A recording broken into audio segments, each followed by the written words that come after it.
He looked away for 60 seconds.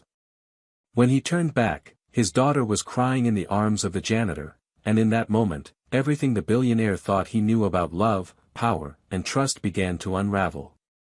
The late afternoon sun filtered through the tall windows of the Harris Tech penthouse office, casting golden stripes across the polished floor.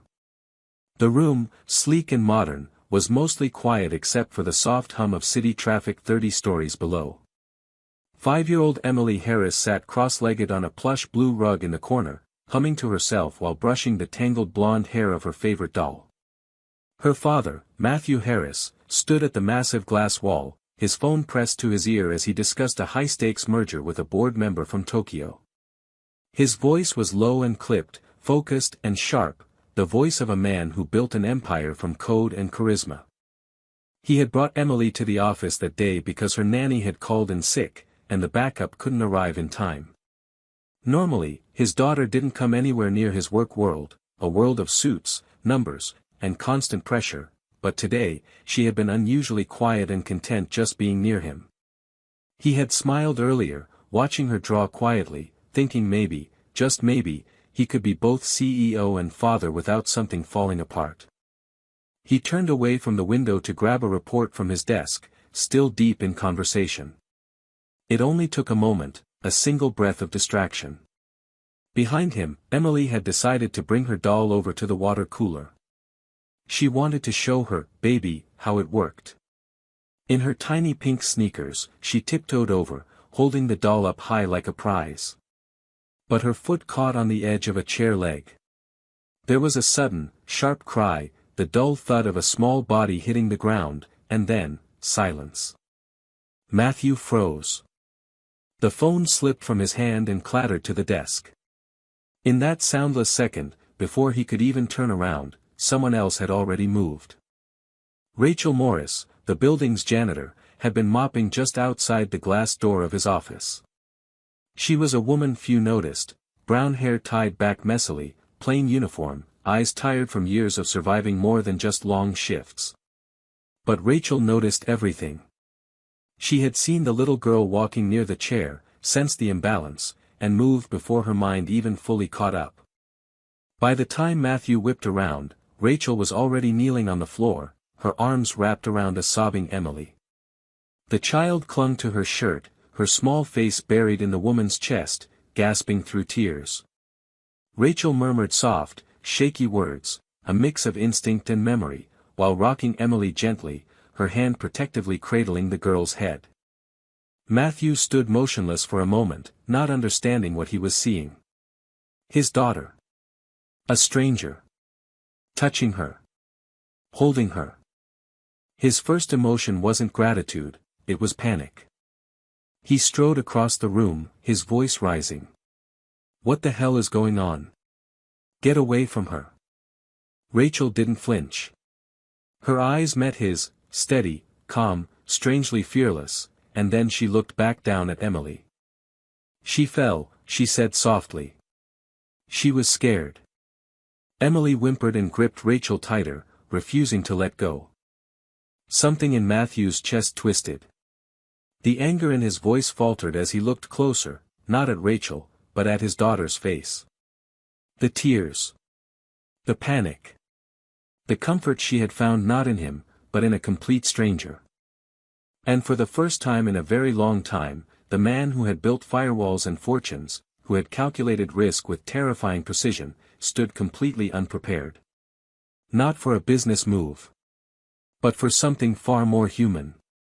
His daughter, broken and crying, had instinctively run to someone who had nothing, and everything, she needed. Matthew didn't sleep that night. After the incident in his office, he had taken Emily home early, skipping 2 meetings and canceling a dinner with international investors. The girl had eventually calmed down, curled in his lap on the way home, but she never spoke a word about what happened. She wouldn't even let go of the doll Rachel had quietly placed in her hands before she left. That gesture stuck with him, the quiet way the woman had handed over the toy, almost like a mother handing over a piece of herself. As soon as Emily was asleep, he called security. He demanded a full report. Who was this woman? How did she get access to his daughter? Why wasn't there any barrier between his child and a complete stranger? But the report was unimpressive. Her name was Rachel Morris. 29 years old. Employed by a subcontracted janitorial company for the last 6 months. No criminal record. No complaints. No red flags. Still, Matthew wasn't satisfied. Something about her unsettled him, and it wasn't just the way she had held Emily. It was the way Emily had held her back. The next morning, he asked to speak to her directly. Human Resources arranged a private meeting. When she walked into the small conference room on the 22nd floor, she didn't look intimidated.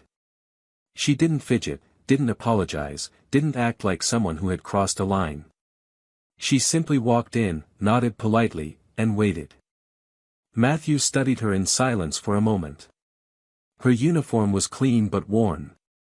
Her shoes looked too thin for winter. She didn't wear makeup. Her hands were dry and red from cleaning chemicals. But her eyes, deep brown and direct, met his with a quiet confidence that caught him off guard. "I want to know why you touched my daughter," he said, his voice even but firm. She was on the floor. Crying. Alone, Rachel replied without hesitation. "I did what anyone decent would do." "You're not trained for childcare," he said. "I wasn't caring for a child. I was comforting a person." There was no hint of defiance in her tone, just a raw, undeniable truth that cut through the room. He leaned back, folding his arms. "What's your background?" She hesitated only briefly. "I grew up in the foster system. 12 homes. A lot of moving. Got pregnant at 17. My son died before his first birthday. I finished high school through night classes, but college was out of reach. Been working since." Matthew blinked. "Your son. I'm sorry." Rachel nodded, but said nothing. There was a long pause. "Why are you still working as a janitor?" he asked. "You seem intelligent. You speak well." She gave a small, tired smile. "Life doesn't always give you the ladder. Sometimes it just gives you the ground." Matthew felt the weight of those words settle heavily in the space between them. For a moment, he saw something else behind her calm: grief, yes, but also dignity. The kind of dignity that doesn't need to speak loud because it has already survived more than enough to be heard in silence. "She held on to you," he said finally. "My daughter. She doesn't even like the nanny, and yet she clung to you." Rachel looked down, her voice soft now. Maybe she saw something she recognized. Pain knows pain. He didn't know how to answer that. The meeting ended without resolution. She left the room exactly as she had entered it, quiet, composed, unshaken. But Matthew didn't return to his office right away. Instead, he sat at the empty table, staring at the chair she'd just left, wondering how someone who had lost so much could still carry that much gentleness. He felt something unexpected begin to rise inside him, not suspicion, not concern, but something almost like shame. Shame that he had judged her by her uniform. Shame that his daughter had run into someone else's arms because he hadn't moved fast enough. Shame that someone with nothing had done the one thing he, with all his power, had failed to do in that moment: comfort his child. Matthew found himself increasingly distracted in the days that followed. Meetings blurred together, emails went unanswered longer than they should have, and his focus, usually sharp as a blade, kept drifting back to a woman in worn sneakers and the sound of his daughter's sobs echoing through his memory. There was something unfinished in him now, something unsettled. The more he thought about Rachel's story, the more questions began to form, stubborn and quiet, gnawing at the edges of his concentration. He wasn't the kind of man who left questions unanswered. On a rainy Wednesday afternoon, long after the executive floor had cleared out, Matthew sat alone in his office with a laptop and a drive full of internal reports. He'd asked for access to any hospital records his corporate charity arm had touched over the past 10 years, citing an audit. In truth, he was looking for one hospital in particular, the one that had failed Rachel's son.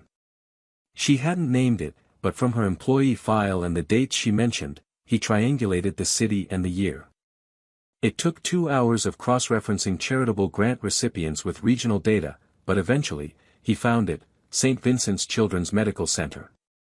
It was a reputable hospital, one that Harris Techa's foundation had donated millions to.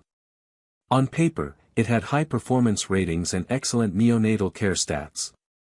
But digging deeper, Matthew discovered a pattern, a series of internal complaints filed around the time Rachel's son would have been admitted. Whistleblower reports. Allegations of cost-cutting measures and rushed discharges. At first, nothing concrete. But then he found it, a redacted case file buried in a medical ethics board review, listed only as Patient A, male infant. The details were chilling. The infant had been admitted with respiratory distress. Doctors had requested specialized equipment and an overnight intensive observation. Hospital administration had denied the request due to budgetary limitations. The baby had been sent home early. He died 2 days later. The board found procedural gaps but cited insufficient evidence for criminal negligence. The attending physician resigned 6 months later. No lawsuit was filed. The mother, apparently, never pursued legal action. Matthew stared at the screen, motionless. He knew without a doubt this was Rachel's child. A cold sensation slid through him, something heavier than guilt, something almost like horror. He had sat on the board of that very foundation. He had signed the grants. He had shaken hands with the hospital's director and smiled for the cameras. He had trusted the system he helped build, a system that had put numbers above life. Now he saw the cracks in that system, deep and fatal, like hairline fractures in a glass wall that only became visible after it shattered. Closing the laptop, he leaned back in his chair and pressed his hands against his face. The air felt thin. His wealth, his reputation, his influence, they had all been built on a platform of efficiency and power. But efficiency didn't comfort a grieving mother. Power didn't resurrect a dead child. It wasn't just that Rachel had suffered. It was that her suffering had been silently sponsored by people like him, people who never looked beyond the quarterly reports and the polished presentations. For the first time, Matthew didn't feel like a titan of industry. He felt like a man sitting in a room filled with ghosts he never meant to make. He looked out the window, but the skyline that once made him feel invincible now seemed hollow, distant, unreal. Somewhere out there, Rachel had gone to work, day after day, walking past his name on plaques, watching the world move on while she quietly survived. And in that moment, something inside him broke, not in a violent way, but in the slow, irreversible way a wall begins to crumble once the first stone is removed. He didn't know what he would do next, but he knew he couldn't look away anymore. Not from Rachel. Not from the truth. Not from himself. It began with a question from Emily that Matthew didn't expect. They were sitting together on the living room floor, surrounded by puzzle pieces and the soft hum of classical music. Emily had been quieter than usual all week, no outbursts, no whining, but also no laughter. She was focused, almost careful in how she moved, like someone afraid of breaking something fragile that couldn't be fixed again. She looked up at him suddenly, holding a puzzle piece in her small hand, and asked, "Can we see the lady again?" He didn't understand at first. "What lady?" "The one who hugged me when I fell. The one who smelled like lemons." Her voice was calm, but there was something behind it, something more than childish curiosity. Matthew stared at her, the memory of Rachel's arms wrapped tightly around his daughter flashing back with vivid intensity. "I don't know if that's a good idea, sweetheart," he said slowly. "She made me feel safe," Emily whispered. That night, he sat with that sentence echoing in his mind like a bell. He had built a fortress around his daughter, security, nannies, the best private education money could buy, but she had found safety in a stranger's arms. A woman who had nothing to offer except presence and warmth. He didn't understand it, but he couldn't ignore it anymore. The next morning, he called Rachel again. He offered to meet in a neutral place, somewhere public, somewhere safe. She agreed, though cautiously. They met in a quiet corner of a community library not far from where she lived. Rachel wore the same uniform, but this time, she carried herself differently, as if expecting to be judged. Matthew brought Emily with him. The moment Emily saw her, she ran across the room without hesitation and buried herself in Rachel's legs. Rachel bent down instinctively, wrapping her arms around her, no questions asked, just presence. Matthew watched them with a strange tightness in his throat. There was no pretense in Rachel, no performance. She just was, a stillness Emily had clearly gravitated toward like a compass finding north. They stayed in that corner for nearly an hour. Rachel read Emily a story. They laughed quietly over mispronounced words and silly voices. Matthew didn't interrupt. He simply watched. Afterward, he walked Rachel back to the train. As they stood on the sidewalk, waiting for the light to change, he finally asked the question that had been circling his mind for days. How did you do that? How did you get her to trust you so fast? Rachel didn't look at him. Her gaze stayed fixed on the traffic. I didn't get her to do anything. She felt something in me. Kids, they know when someone's been broken. They understand it, even if they can't name it. Maybe she recognized it. Matthew was quiet. Then he said something he never imagined he would say to a woman who scrubbed floors in his office building. I want to help you. Rachel turned her head slowly. Why? Because I think you've helped my daughter more than I have in months. And because I owe you more than an apology. She hesitated, narrowing her eyes. Are you offering me charity? No, he said. I'm offering you an opportunity. Education. Housing. Whatever you need to move forward. You deserve more than a mop and silence. Rachel shook her head with a tired smile. I've been offered help before. Usually with a catch. Or a spotlight. Or pity. There's no catch, he said, and for once, he meant it.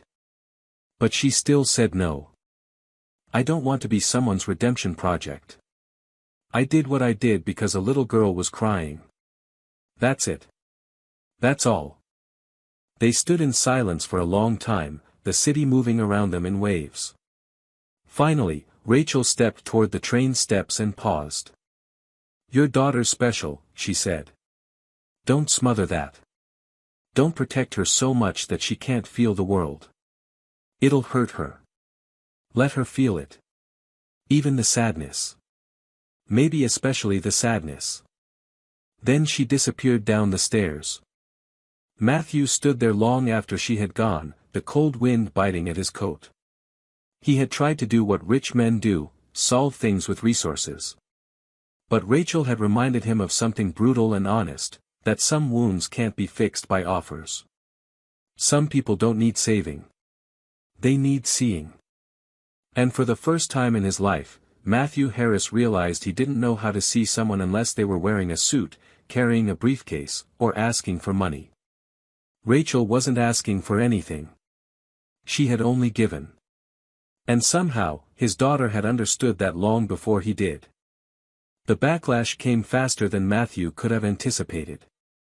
It started with a single article posted by a low-tier online tabloid known more for gossip than journalism, but the headline was designed to ignite outrage: Billionaire CEO's daughter found in janitor's arms, security breach or negligence. At first, he ignored it. Noise like that usually vanished in a few days. But this time, it didn't. Within 48 hours, larger outlets picked up the story. Headlines shifted tones, some skeptical, others scandalized, and a few accusatory. Photos of Rachel, taken without her knowledge as she walked to work or exited the train, appeared beside shots of Emily from past charity events. The contrast was cruelly intentional. Matthew tried to contain the damage. His PR team released a statement calling the incident a moment of human compassion mischaracterized by a media hungry for scandal. But it was too late. Social media spiraled into chaos. Strangers speculated about Rachel's intentions, labeled her a threat, and accused Matthew of endangering his child by allowing someone unqualified near her. A smear campaign followed. Commentators dissected Rachel's past like vultures: foster care, teen pregnancy, low income, the death of her child.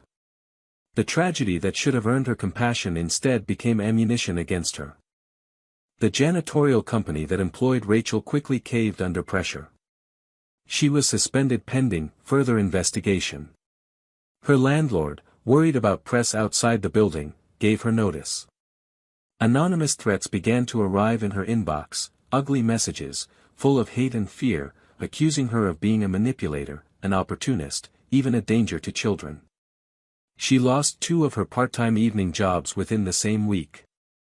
And the worst blow of all came when a caseworker from Family Services arrived at her door to inform her that a formal inquiry had been opened regarding her interactions with a minor.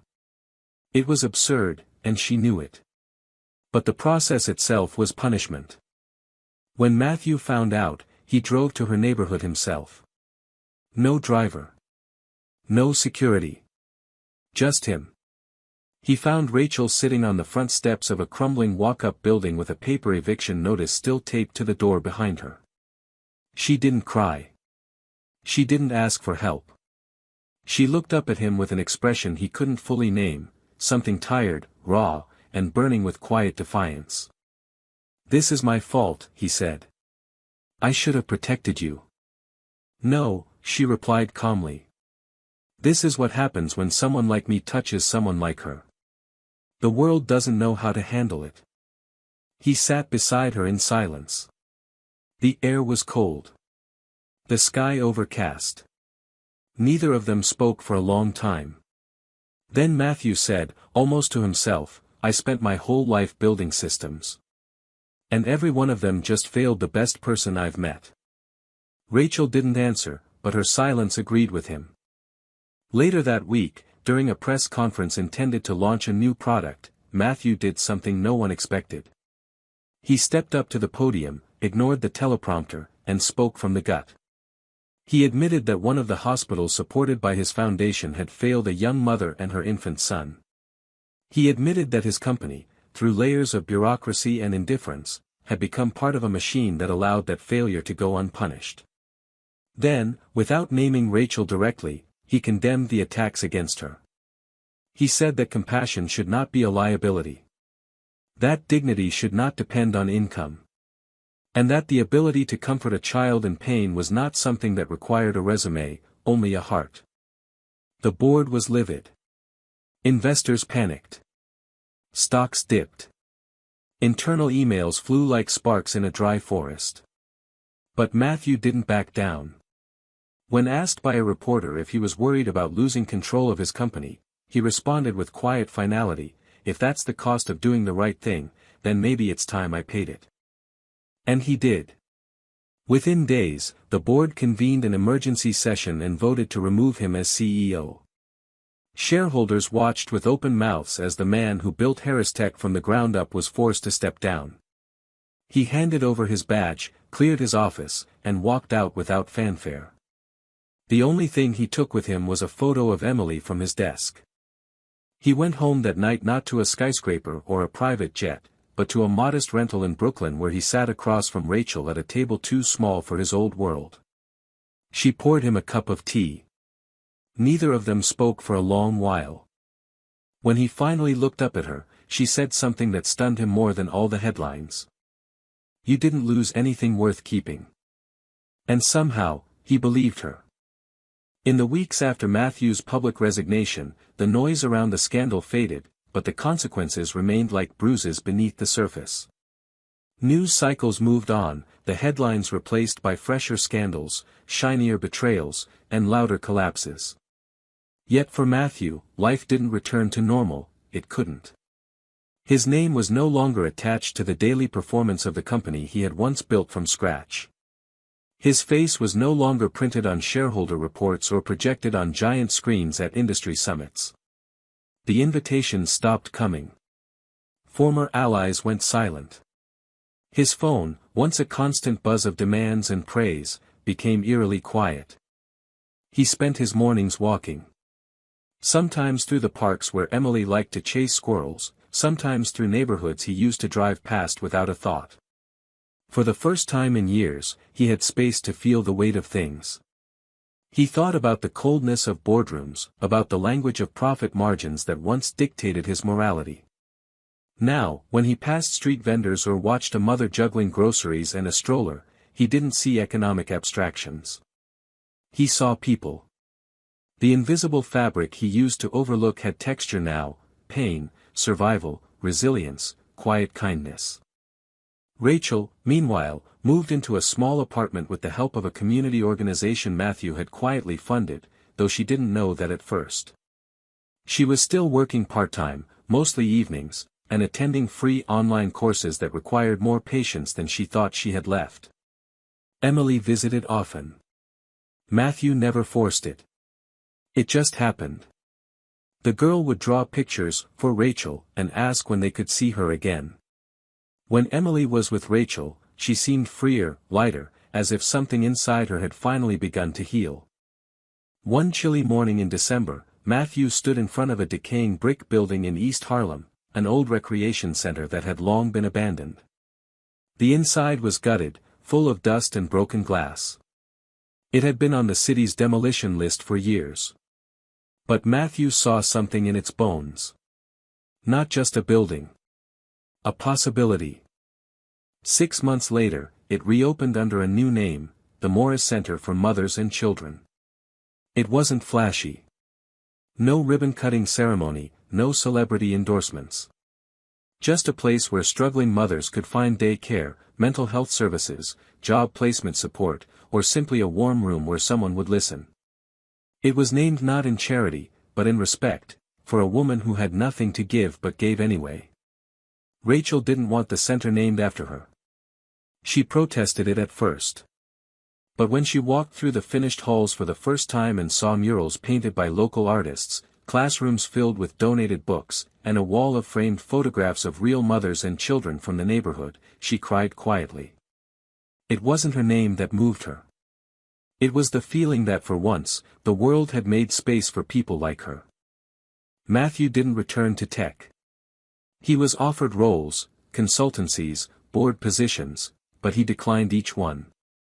He spent his time mentoring at the center, giving lectures at small colleges about ethics and leadership, and writing essays that no longer aimed to please shareholders, but to reach people who had once felt unseen. His relationship with Emily shifted too. He was no longer the distracted father balancing bedtime stories with business calls. Now, he made her pancakes badly but with effort. He read to her every night. He let her see him make mistakes, and more importantly, he let her see him change. One evening, as summer softened the edges of the city, Rachel invited Matthew and Emily to a small backyard barbecue hosted by one of the mothers from the center. The table was uneven, the plastic chairs mismatched, and the lemonade slightly too sweet. But there was laughter. Kids played. People shared stories. No one asked Matthew what he used to do. No one seemed to care. They just saw him as a man who showed up, who listened, who carried the grill when it needed lifting.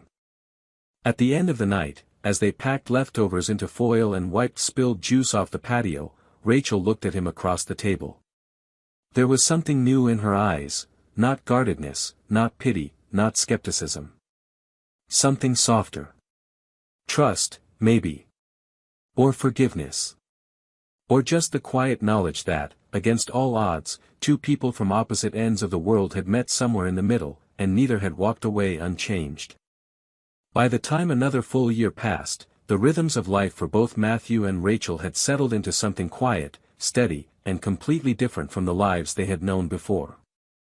Rachel was now in the final year of her psychology degree, balancing online classes and in-person training hours at a local clinic.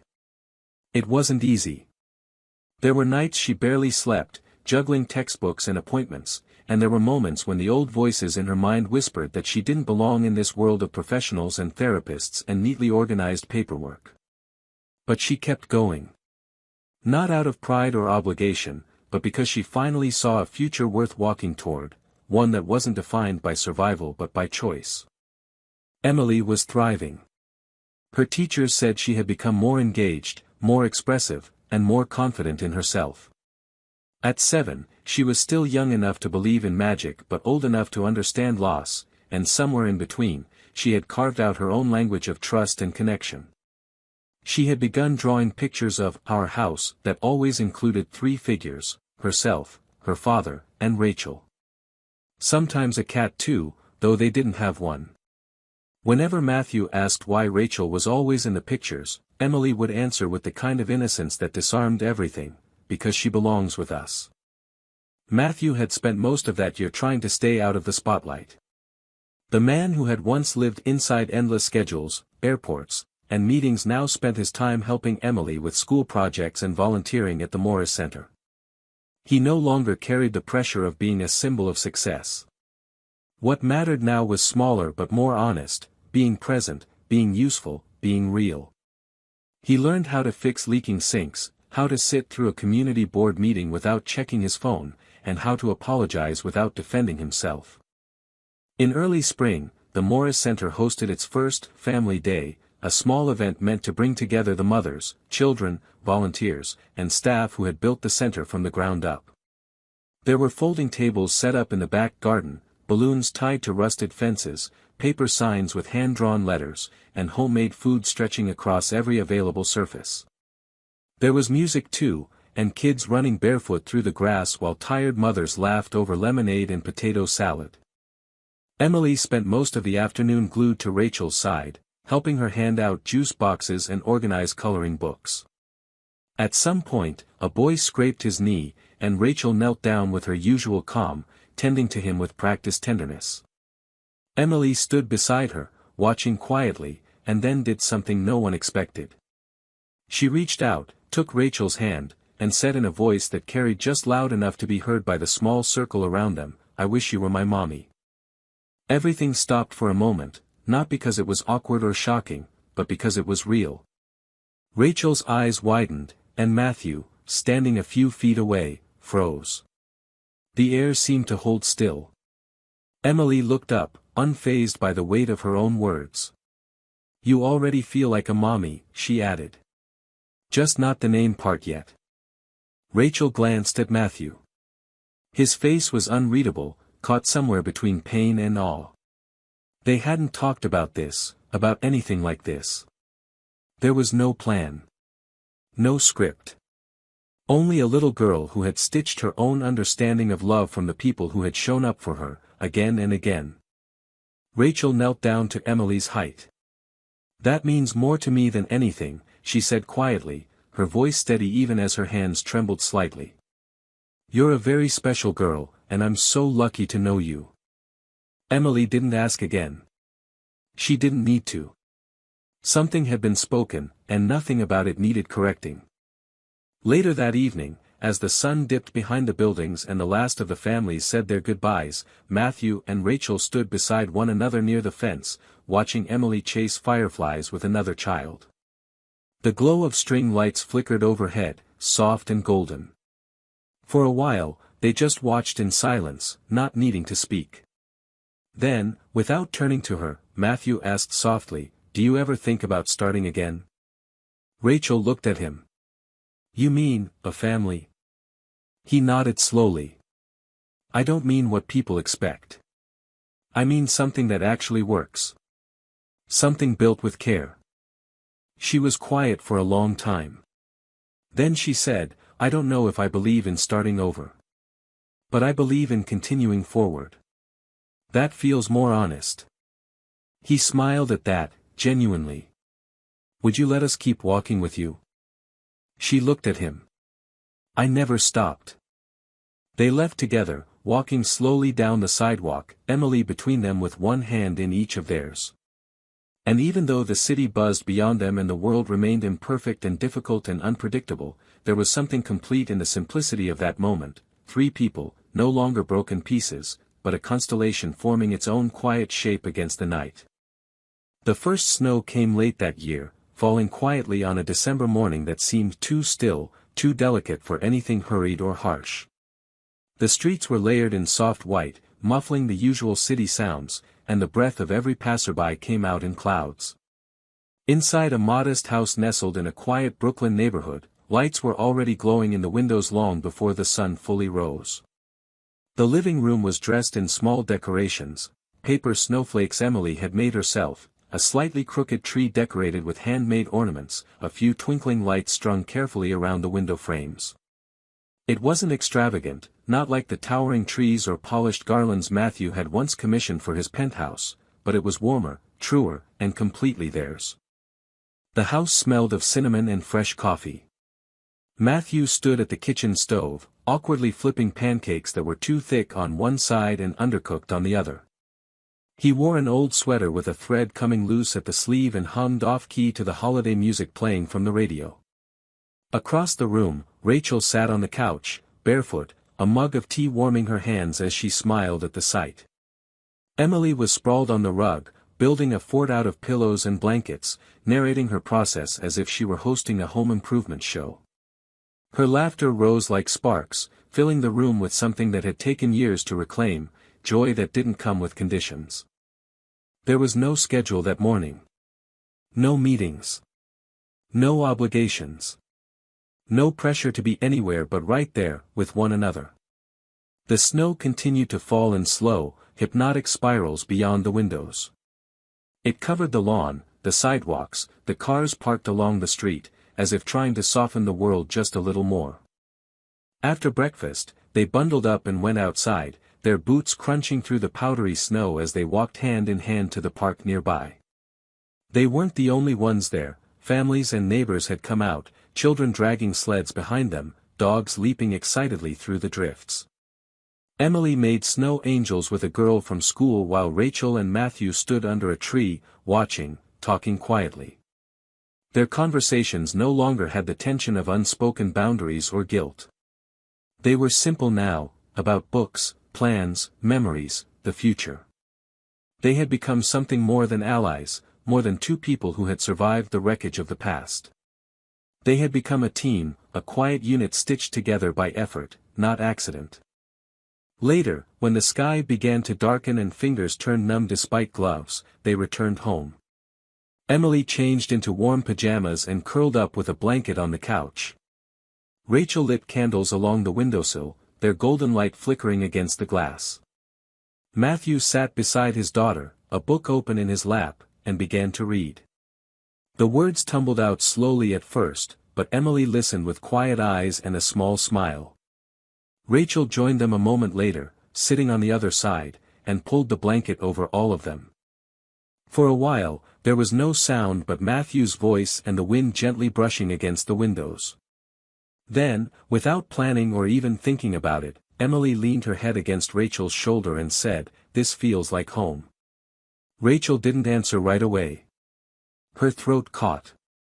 She looked at Matthew, who met her gaze with a stillness that said everything he couldn't put into words.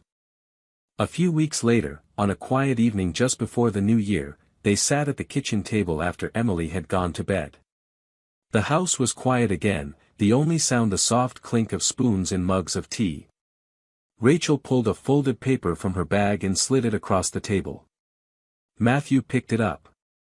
It was an acceptance letter, her official placement for a clinical psychology residency, beginning in the spring.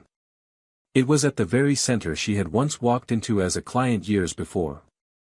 He looked up at her, his expression full of something deep and steady. "I'm proud of you," he said softly. She smiled, but it wasn't pride she wore on her face, it was something gentler, quieter. "I used to think I wasn't meant for anything like this. That some people were just meant to survive, not live." "You do both," he replied. "And you help other people do the same." They sat in silence again, not the uncomfortable kind but the sacred kind that only comes when people truly know one another. Then Rachel said, almost as an afterthought, "Emily asked me again last night if she could call me Mom." Matthew's breath caught. He searched her eyes. "What did you say?" "I said, not yet. But soon." Tears threatened the corners of his vision, but he didn't look away. She already sees you that way. I think I do too. There were no grand declarations. No dramatic music or sudden changes. Just two people sitting at a table, with history between them and the future slowly unfolding on the other side. Outside, snow began to fall again, quiet and soft, as if the world were making peace with its own scars. On New Year's Day, they took a photo together in front of the fireplace. Emily in the middle, arms around them both. No titles, no roles. Just three people who had found each other in the wreckage of very different storms and decided to build something new from what remained. Sometimes, when angels fall, it is not a descent into ruin. It is a return to earth, where love, imperfect, human, healing, can finally reach them. This story isn't really about a billionaire or a janitor. It's about how two broken people, crushed by entirely different systems, found something sacred in the most unlikely of places, each other. The ending works not because it wraps everything in a bow, but because it dares to be quiet, honest, and human. There's no dramatic twist, no sudden miracle. Just healing, earned slowly, through choice, humility, and love that isn't grand but true. What makes the ending powerful is its restraint. Matthew doesn't get his empire back. Rachel doesn't become someone else's version of success. Instead, they build a life that's small, real, and rooted in presence. And for a world obsessed with spectacle, that's the most radical kind of happy ending there is. Two little boys walked into a millionaire CEO's office asking for a job. What he learned next shattered his world.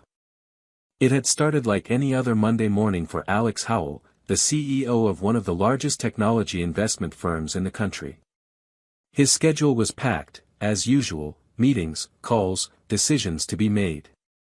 He entered his sleek glass-walled office on the top floor of Howell Industries with the confidence of a man who controlled everything around him. His assistant handed him his first coffee of the day, briefed him on a few urgent matters, and quietly left him to begin sorting through emails. The view from his office stretched across the skyline, the city humming with activity far below. He barely had time to take a sip of coffee when the door opened again, unannounced. Two small boys stood there, identical, about 6 years old, with messy chestnut brown hair, big blue eyes, and expressions that were far too serious for their age. One held a crumpled sheet of paper in his hand, and the other clutched a red backpack that looked as if it had been through a storm. Before Alex could say anything, one of them spoke in a clear, steady voice. "We need a job. It's urgent." Alex blinked, stunned, and stood from behind his desk. He walked around slowly, unsure if this was a prank or some kind of publicity stunt. "Where are your parents?" he asked, his tone softer than it usually was. The boys looked at each other, then the one with the paper stepped forward. "Our mom is in the hospital. She needs a heart operation. We heard you were the boss of everything, so we thought maybe you could help. We can work. We'll do anything." Alex's entire world paused in that moment. It wasn't just their words. It was their faces. Those eyes. The same color as his own. The same seriousness he often saw in the mirror during long nights of strategy and solitude. His voice caught for a moment before he cleared his throat. "What's your name?" he asked quietly. "Jake Moore," the boy said. "And this is my brother, Evan." The name hit him like a brick wall. Moore. That was Amy's last name. Amy Moore. Alex felt his hands grow cold. It couldn't be. It had been 6 years since he'd last seen her. 6 years since they had said goodbye at that tiny cafe in the rain, each too stubborn to admit they still cared. She had wanted a simpler life. He had been chasing the next billion-dollar deal. She had told him she couldn't raise a child alone while he was building an empire. But there had never been talk of a child. Never mention of twins. He crouched down in front of them, his heart racing. "Your mom. What's her name?" "Amy," Jake said. "Amy Moore." Alex sat back on his heels, feeling the floor shift beneath him. It wasn't a prank. It wasn't a coincidence. These were her children. And they might be his. The boys stood quietly, watching him, unsure what to expect. For the first time in years, Alex Howell had no idea what to say. Alex didn't return to his desk. He couldn't. He stood in silence, mind spinning, unable to tear his eyes away from the two boys standing before him. Their resemblance to Amy, and unsettlingly, to himself, was too striking to dismiss. He didn't believe in fate, never had. His life was one of numbers and logic, of outcomes shaped by strategy, not chance. But this felt like a moment no business plan could account for. He motioned gently for the boys to sit on the leather sofa near the window. They walked over and sat obediently, still clutching their things, eyes darting anxiously around the sleek, unfamiliar room. Alex grabbed a bottle of water from the minibar and handed it to them. "Tell me what happened," he said softly, sitting across from them and leaning forward with his elbows on his knees. Jake spoke again, clearly the more confident of the two. "Our mom got sick a few weeks ago. She couldn't breathe and got really tired, even when she just walked to the kitchen. She kept saying she was okay, but then one day she fainted. We called 911. Evan, quieter, nodded and added, "They took her in an ambulance. The doctors said her heart isn't working right. She needs surgery."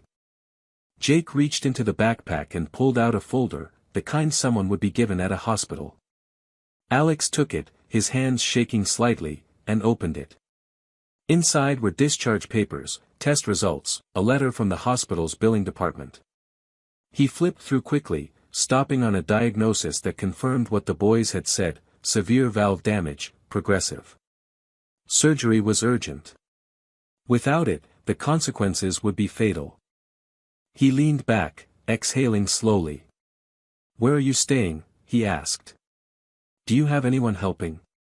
Jake shook his head. "We're staying at home. A neighbor comes to check on us. But she's old and doesn't drive." Evan whispered, "Mom didn't want to tell anyone. She said she didn't want to be a burden." Jake looked down at his shoes. "So we came here. We saw your picture in the newspaper. You helped some kids before. We thought maybe you'd help again." Alex's chest tightened. He remembered the last time he'd seen Amy. She was standing in front of him in the rain, arms folded, saying, "You're choosing work over everything. Including me. Including the future we talked about." He hadn't argued. He had let her walk away. And now he was looking into the faces of two boys who, if what he was thinking was true, were part of that future she'd spoken of. He stood up and walked to the window, staring out at the skyline as if the answers might be written in the glass towers beyond. There was no denying what he felt. The timelines matched. The looks. Their eyes. But part of him was still frozen by disbelief. Why hadn't she told him? Why had she kept this from him for 6 years? If these were his sons, he had missed everything: their first words, their first steps, their birthdays, their scraped knees and Christmas mornings. And yet, here they were. Brave enough to walk into a skyscraper and ask a stranger for help. He turned back around. "I'm going to take you to your mom," he said firmly. "We're going to see her together." Jake and Evan looked at each other, then at him. Jake narrowed his eyes slightly. "Why?" he asked. "Do you know her?" Alex hesitated for only a moment. "Yes," he said quietly. "I used to." He called his driver and cleared his schedule for the rest of the day. No meetings, no calls, no boardroom battles. Just this. Just them. They rode in silence to the hospital, Alex in the front seat, the boys in the back, whispering to each other. As the car pulled into the hospital's underground parking, Alex felt a cold weight settle in his stomach. He wasn't just walking into a hospital. He was walking into a truth he couldn't unsee. At the reception desk, he gave Amy's name and was guided to the cardiac unit. The nurse raised her eyebrows when she saw the boys, but didn't ask questions. Alex noticed how they walked slightly behind him, unsure if they could trust him yet. But they followed. When they entered the room, Amy was asleep, pale and fragile against the stark white sheets. Tubes and monitors surrounded her. Her chest rose and fell slowly, rhythmically, but the frailty of it all made Alex's heart twist. Evan crept closer and stood by her side, whispering her name. Amy stirred slightly, but didn't wake. Jake looked up at Alex. "Are you going to help her?" he asked, voice almost challenging. Alex nodded once. "I promise." He left the room briefly and found the attending physician. Within 10 minutes, he was being briefed on her condition. Her surgery had been delayed due to lack of insurance coverage, but if arranged quickly, it could still be done in time. Alex didn't hesitate. He gave his name, his firm, and promised the financial team that cost was not a concern. She would have the best team, the best room, the fastest procedure available. Back in the room, he stood at the foot of her bed, staring at a woman he hadn't seen in years but had never really forgotten. The boys were now sitting quietly on the couch near the window, watching cartoons on mute. He couldn't stop thinking about how all of this had been happening without him. And how close he had come to never knowing it all. Then Amy opened her eyes, slowly, and saw him. Her lips parted in confusion. "Alex," she whispered. He stepped closer and said her name like it was a prayer. And just like that, the truth between them became impossible to ignore. Amy's voice was weak, barely more than a whisper, but it cut straight through Alex's chest. She blinked slowly, trying to sit up, her eyes clouded with disbelief and exhaustion. He reached out instinctively, gently placing a hand on her arm, urging her not to move too quickly. She looked at him as if she were still unsure whether he was real. The years had changed them both, but not enough to erase the familiarity. Her gaze drifted past him, toward the two small boys sitting silently near the window, and the expression on her face shifted, part pride, part fear. "I didn't think you'd ever see them," she said, her voice brittle. Alex stepped back, his mouth suddenly dry. "You didn't tell me." He wanted it to sound like a question, but it came out more like a quiet accusation. Amy closed her eyes for a moment, as if bracing herself for the conversation she had hoped to never have. "You were building your empire, Alex. We were just beginning, and I already felt like I was losing you. I found out I was pregnant after you left for that overseas expansion. I waited, but when the news kept coming in about new offices, new deals, I realized there wasn't space for us in your life anymore." He tried to argue, but she held up a hand, shaking her head gently. "I didn't want to be a burden. Or to trap you. I told myself I'd raise them, even if I had to do it alone. And I did." Alex took a deep breath, fighting the tangle of emotions clawing at his chest, guilt, anger, awe. "Amy, they're my sons." It wasn't a question. It was a declaration, a reckoning. She nodded. "Yes. Jake and Evan. They're yours. But they're also mine, and they've never lacked love." Her tone wasn't defensive, just steady, grounded in the reality she'd been living for 6 long years. He looked over at the boys again. They were quietly watching, but pretending not to listen. They were smart, clearly. Too smart for their age. They understood more than they should have. Amy followed his gaze. "I never told them about you," she said quietly. "They knew their dad wasn't around, but I didn't want them to feel abandoned.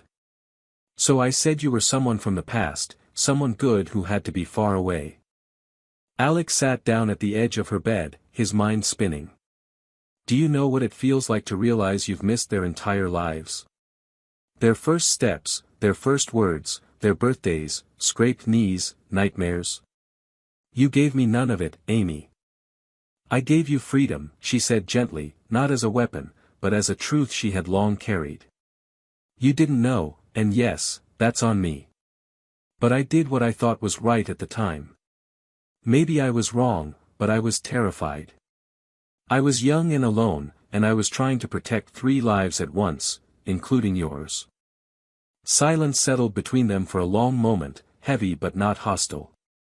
Outside the hospital window, the sun was beginning to sink lower, casting a golden hue over the sterile room. The sounds of machines and soft footsteps in the hallway made everything feel surreal. "I don't want to fight about the past," Alex finally said. "I want to know them. I want to be their father, Amy. If you'll let me." She stared at him for a long time, her face unreadable. Then she glanced again at the boys, her voice cracking a little. "They need someone. I don't know how much time I have left if this surgery doesn't happen soon." "It's already arranged," he interrupted. "You're getting the best care. Cost isn't an issue. But I'm not just doing this for them. I'm doing it because I still care. And because I want to fix what I can, however late it is." Tears filled her eyes, but she didn't wipe them away. "Then start by spending time with them. Not just throwing money at the problem. Be present. They'll see through you if you're not." He nodded, understanding the condition in her voice. Amy didn't want a savior. She wanted a father for her children, a real one, who would earn their trust, not buy it. As he stood to go speak with the boys, she reached out and touched his hand. "If this doesn't go well," she whispered, "don't let them drift. Promise me." Alex looked her in the eyes, something unspoken passing between them. "I promise," he said quietly. And for the first time in years, the weight of those words felt sacred. Alex didn't leave the hospital that night.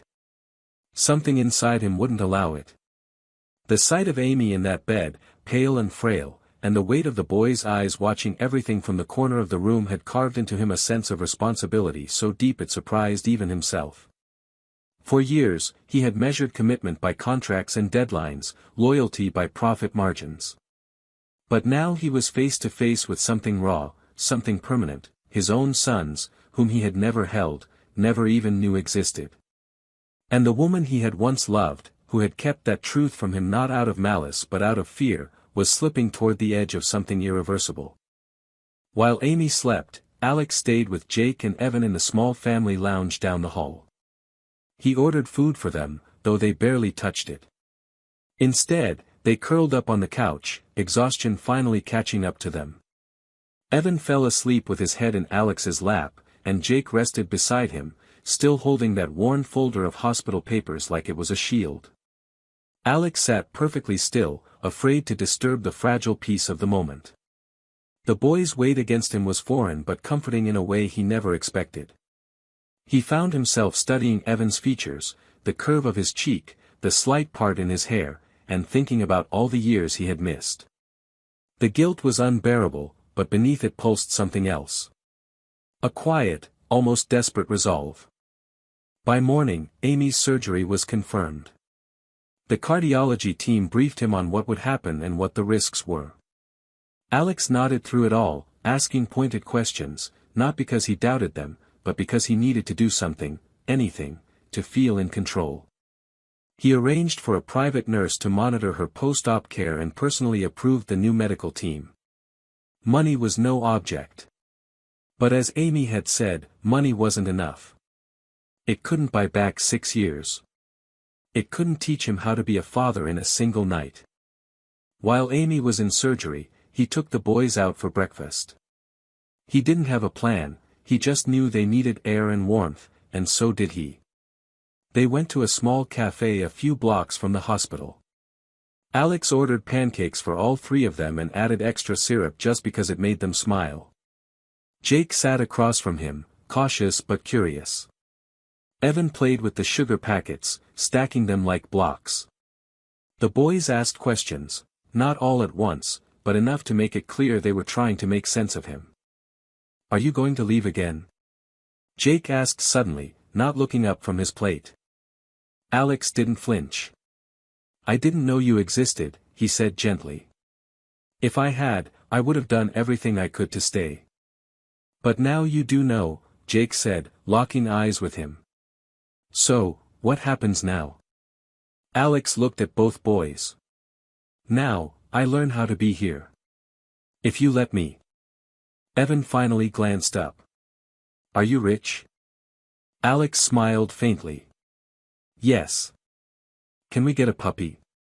He laughed, a sound that startled him with how unfamiliar it felt. We'll see. When they returned to the hospital, Amy was out of surgery and in recovery. The doctor reported that it had gone well, better than expected. Alex sat by her side as she regained consciousness, holding her hand without saying much, just letting her know he was there. When her eyes finally opened, groggy but aware, he leaned in and told her the boys were okay, everything had gone smoothly, and she could rest now. Over the next several days, Alex juggled his corporate life from hospital corridors. His team back at Howell Industries was confused by his absence, surprised by his uncharacteristic silence, but he didn't care. He had emails piling up, meetings rescheduled, and board members frustrated, but none of it mattered. For once, his world wasn't driven by ambition. It was driven by purpose. He read to the boys at night, usually children's books he hadn't touched since his own childhood. They argued over which stories to pick and often fell asleep mid-sentence. Alex learned to untangle twin arguments, mediate over who got the last cookie, and comfort tears over bad dreams. It wasn't easy. It was awkward and clumsy, and there were moments he wanted to retreat to the life he knew. But those moments never lasted. Not when he saw how Evan's eyes lit up when he made silly voices during bedtime reading. Not when Jake finally leaned against him without hesitation. Amy began to regain strength slowly. She noticed the boys' laughter returning, their ease growing. She watched as Alex helped them with homework and talked to them about their favorite superheroes, fumbling through names but trying anyway. And she let herself hope, cautiously, reluctantly, but genuinely. One night, as Alex stood at her bedside while the boys slept down the hall, she said, "I didn't expect you to stay." He looked at her, no arrogance in his voice, only honesty. "Neither did I. But I think I needed to." Amy reached for his hand, fingers still weak but steady. "They're good boys. I tried my best." "I can see that," he said quietly. "And I want to be a part of that now. Not just for them. For you, too." It was the beginning of something neither of them had planned for. A second chance, shaped not by perfect timing but by real, lived moments, messy, painful, and full of grace. Alex Howell was still a powerful man, still rich, still sharp and confident. But here, in this quiet hospital room, he was simply a father trying to find his place. And for the first time in his life, that felt like the most important title he could ever hold. Amy's recovery progressed steadily over the following weeks, though her energy came back in small portions and her body remained fragile. Alex made it a point to visit the hospital every day, often with Jake and Evan in tow, carrying small comforts like fresh fruit, a new blanket, or a silly story the boys insisted on sharing. The sterile walls of her room began to soften with the warmth of hand-drawn pictures taped beside the monitors and a framed photograph Alex had found, an old image of him and Amy from when they were younger, smiling and soaked from an unexpected rainstorm, entirely unaware of the future that lay ahead of them. Amy didn't say much when she saw it, but her fingers traced the frame slowly, and she kept it by her bedside. Outside the hospital, Alex's world shifted in ways no one in his company could quite understand. He was still attending key meetings and responding to important emails, but there was a noticeable difference in his presence, less driven by urgency, more grounded in intention. His assistant, Laura, who had worked with him for nearly a decade, was the first to ask what had changed. He told her the truth, in simple terms. "I have kids," he said, his voice both shaken and proud. "And someone who needs me more than a boardroom right now." She nodded with quiet understanding and cleared 2 weeks of his calendar without another word. At the hospital, Jake and Evan began to open up more. The once guarded expressions gave way to curiosity, and eventually trust. They started asking questions about Alex's life, his job, his travels, his favorite ice cream flavor. Alex, in return, asked about their school, their favorite cartoons, and what they dreamed of doing when they grew up. Jake wanted to be an inventor. Evan was undecided but talked often about animals and outer space. Their personalities were different. Jake was more outspoken, often the one to take charge, Evan more gentle, observant, and cautious. Alex began to notice the subtleties of their bond, the quiet gestures that passed between them, the way they protected each other without speaking. One afternoon, as the boys played in the hospital garden with a nurse watching from a nearby bench, Alex sat beside Amy beneath a tree. The sun cast soft golden light over her face, and for a moment, he let himself remember what it felt like to be with her in silence, when they were younger, before the pressure of success pulled him into a world where feelings had no time to root. Amy looked healthier now, still thin and pale, but her eyes had regained a spark that had been missing when he first saw her in that hospital bed. "Do you regret it?" he asked, not looking at her, but instead watching the boys wrestle over a soccer ball with clumsy enthusiasm. "Keeping it from me?" She hesitated before answering. "Every day. And yet. I still don't know if I would have done it differently. I was scared, Alex. Scared you wouldn't come back, and scared of what that would do to them." He finally looked at her. "You were right about one thing, I wasn't ready then. Not for any of this. I thought I was doing what I had to. But I wasn't building anything. Not really. I was just running." Amy smiled, a tired, knowing smile. "You don't have to explain. You're here now. That's what matters." They sat like that for a long time, not needing to speak. The boys eventually came running back, demanding juice and complaining about how soccer isn't fair when you're both goalies. Alex scooped Evan up in his arms and pulled Jake close with his free hand, and they walked inside together, a picture of something not yet whole, but already deeply real. That night, Alex took the boys back to his apartment for the first time. It was sleek and modern, with clean lines, dark furniture, and giant windows that looked out over the city. The boys gawked at the view, then promptly began turning the expensive minimalist space into a jungle of action figures, shoes, and crumbs. He didn't stop them. In fact, he found himself laughing, truly laughing, as Evan tried to ride a throw pillow like a horse and Jake built a fort under the coffee table using designer blankets. He ordered pizza and let them fall asleep on the couch in front of an animated movie. As he carried them to the guest room he had hastily outfitted with bunk beds earlier that week, he realized how easily they had filled the emptiness he hadn't even recognized until now. Later, standing in the hallway outside their door, Alex called the hospital. Amy answered groggily, but when she heard his voice, she relaxed. "They're asleep," he told her. "Safe. Happy. I think Evan had 6 slices of pizza." She chuckled weakly. "He always eats more when he's nervous." Alex hesitated. "They're amazing, Amy. You did this. You raised them into these, fearless, thoughtful kids. I don't know how." Her voice was soft. "You will. You're already trying. That's more than I ever expected." When he hung up, Alex stood in the dark hallway for a long time, listening to the faint sound of breathing from the bedroom. He wasn't sure what kind of father he was yet, or what kind of man he would need to become to do this right. But for the first time in years, the future didn't look like a race to win. It looked like a home to build. One imperfect moment at a time. 2 weeks passed, and with each day, Alex began to notice how much he had changed, quietly, steadily, without grand declarations or sudden awakenings.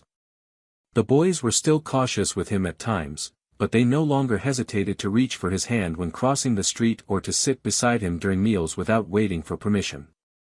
The routines they'd begun to form were clumsy but real, mornings of mismatched socks and rushed cereal, evenings of puzzles that never got finished and stories told in hushed voices while one or both of the boys inevitably fell asleep halfway through.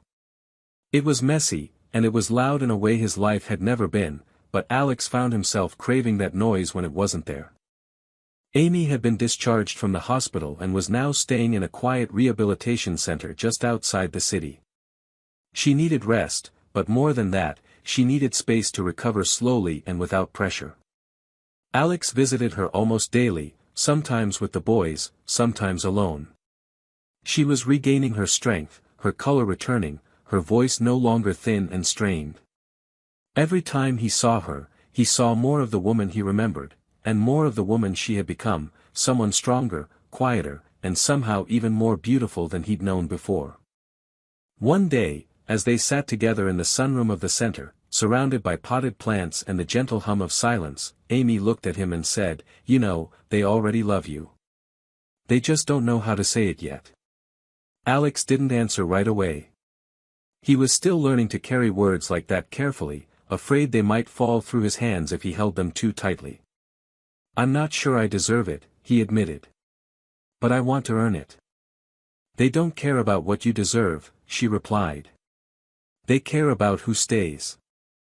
Her words sat with him all afternoon, echoing in his mind long after he had left.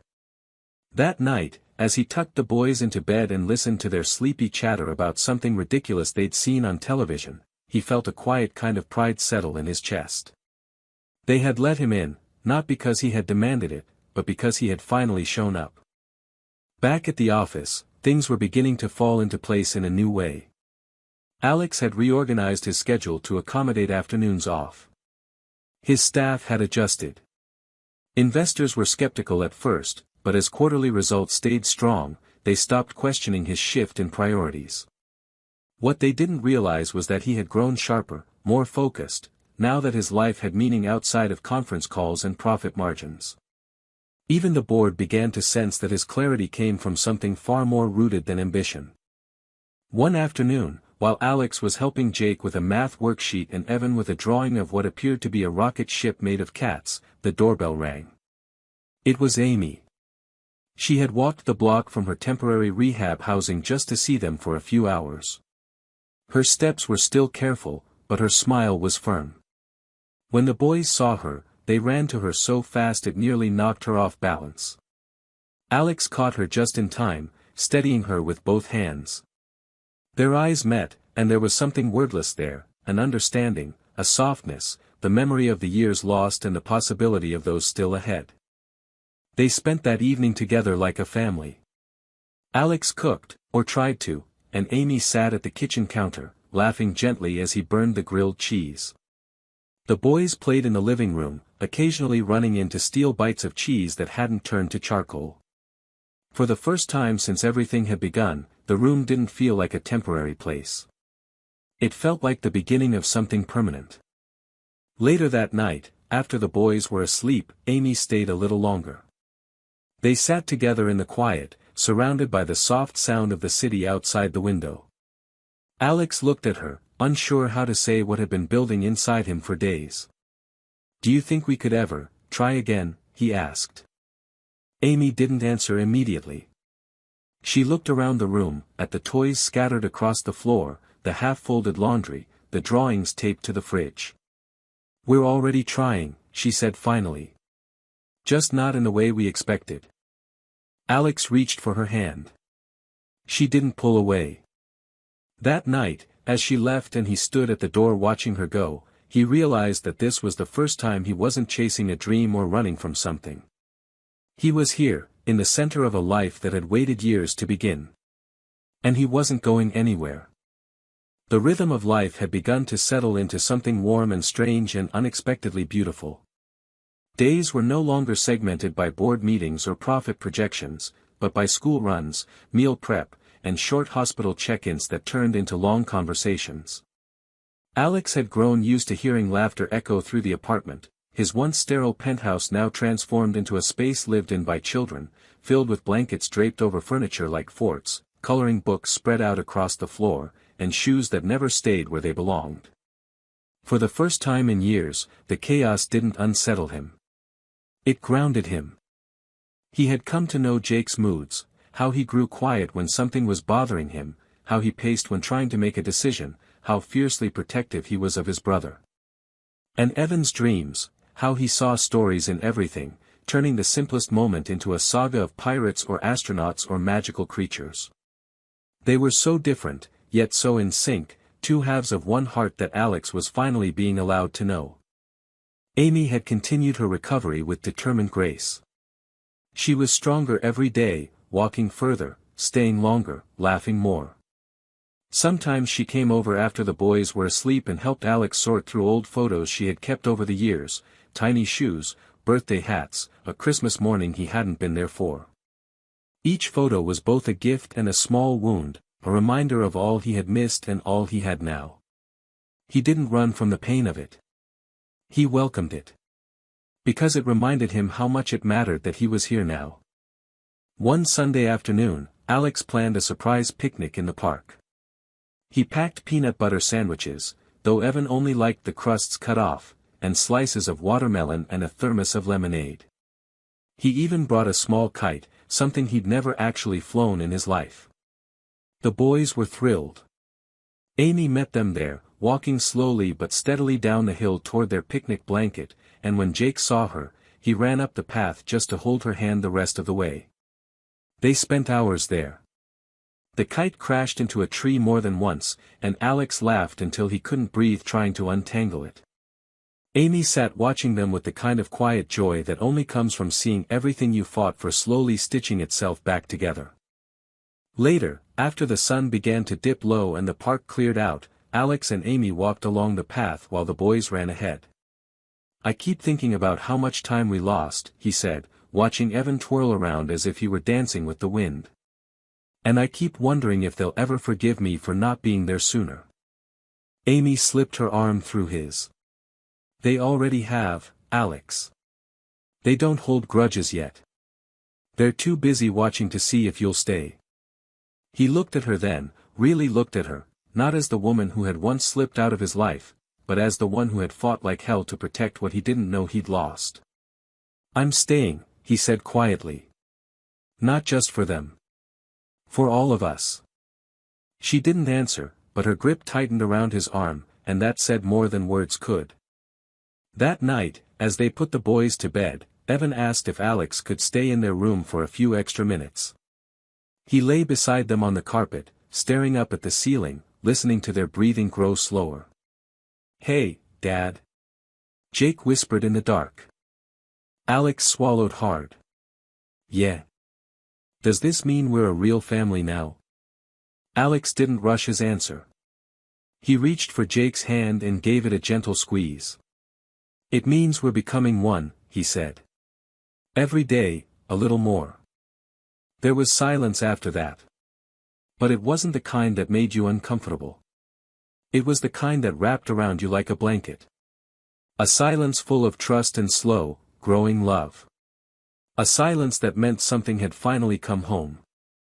The morning of Amy's final checkup arrived with soft sunlight pouring through the windows of Alex's apartment. It was the kind of gentle spring morning that felt like a new beginning, the air crisp, the city quiet for once. The boys were up early, buzzing with excitement, insisting on wearing their best clothes, because, in their words, today Mom comes home forever. They had made cards the night before, filled with clumsy hearts and stick figures holding hands, and Alex had helped them spell out short, sweet messages, though the boys insisted on drawing 3 suns because, as Jake explained, one for each of us, so she never gets cold. Alex watched them from the kitchen, his heart full in a way that was no longer confusing. He had learned to live in the feeling. He welcomed the ache it brought, the joy tangled with guilt, the gratitude that followed him everywhere like a shadow. The man he had been a year ago would not have recognized himself now. But this version, this tired, devoted, humbled version, had finally learned what mattered. They picked Amy up just after lunch. She looked radiant in a simple blue dress and a light scarf, her eyes bright with life. When the boys saw her coming through the doors of the rehab center, they bolted, nearly toppling her over with the force of their hugs. Alex approached more slowly, not because he hesitated, but because he was overwhelmed by the sight of it, his family, whole in a way that didn't need perfection to feel complete. At home, everything had been prepared. Amy's room had been rearranged to be more comfortable, the kitchen stocked with her favorite things, the windows clean so the light could pour in without obstruction. The apartment, once cold and impersonal, now breathed with life. Crayon drawings decorated the refrigerator. Tiny shoes sat by the door. A pile of children's books had taken over the coffee table. It didn't look like a CEO lived there. It looked like a family had taken root. That night, after dinner and a silly dance party in the living room led by Evan and fueled by too much dessert, the boys finally collapsed in bed, sticky and exhausted. Alex and Amy sat together on the balcony, wrapped in a shared blanket, sipping tea and watching the city lights blink like stars. Neither spoke for a while. They didn't need to. Eventually, Amy turned to him, her voice soft. "You did it, you know." Alex looked at her, confused. "Did what?" "You kept your promise. You stayed. You became the father they needed." He exhaled slowly, eyes on the skyline. "I had no idea how much I needed them to." She leaned into him, her head resting on his shoulder. "And me?" she asked playfully. He smiled, turning toward her. "Especially you." The months that followed were not perfect. There were school meltdowns, missed appointments, awkward parent-teacher conferences where Alex still felt slightly out of place. There were moments when Amy struggled with fatigue or frustration, and nights when the boys argued until they both cried. But there were also pancake mornings, birthday parties in the park, slow Sundays under blankets, and evenings when Amy would sit at the piano, an old one Alex had restored just for her, and the music would wind through the apartment like a lullaby, pulling them all closer. Alex never returned to his old way of working. He took a step back from the spotlight, appointing a new managing partner and focusing instead on smaller projects that gave him time. Time to show up at soccer games. Time to help with homework. Time to build a life that wasn't just profitable, but meaningful. Years later, when Jake and Evan were old enough to understand everything, they asked him why he hadn't come sooner. He didn't hide from the question. He told them the truth, that he had been too busy chasing things that didn't matter, and too blind to see what did. But that the moment they walked into his office with their little voices and trembling hands, everything changed. And he thanked them for that every day. And so, a life once built on silence and distance became a story of return, of mending, of choosing love again and again even when it hurt. It was not a fairy tale. It was something better. It was real. And it was theirs. The ending of this story carries the kind of emotional weight that lingers long after the final words. It's not just about a man finding the family he never knew he had, it's about redemption earned through presence, not apology. What makes it powerful isn't a dramatic twist, but the slow, believable transformation of a man who once chose ambition over love, only to realize too late that success means nothing if you have no one to share it with. For me, the beauty lies in how quiet the healing is. There's no grand romantic speech or fairy tale resolution, just small, consistent acts of showing up. That's real life. That's what rebuilding trust looks like, especially with children who have already learned to live without you. In the end, the story proves that second chances aren't given, they're built. And when they're built with humility, love, and time, they become stronger than what was lost.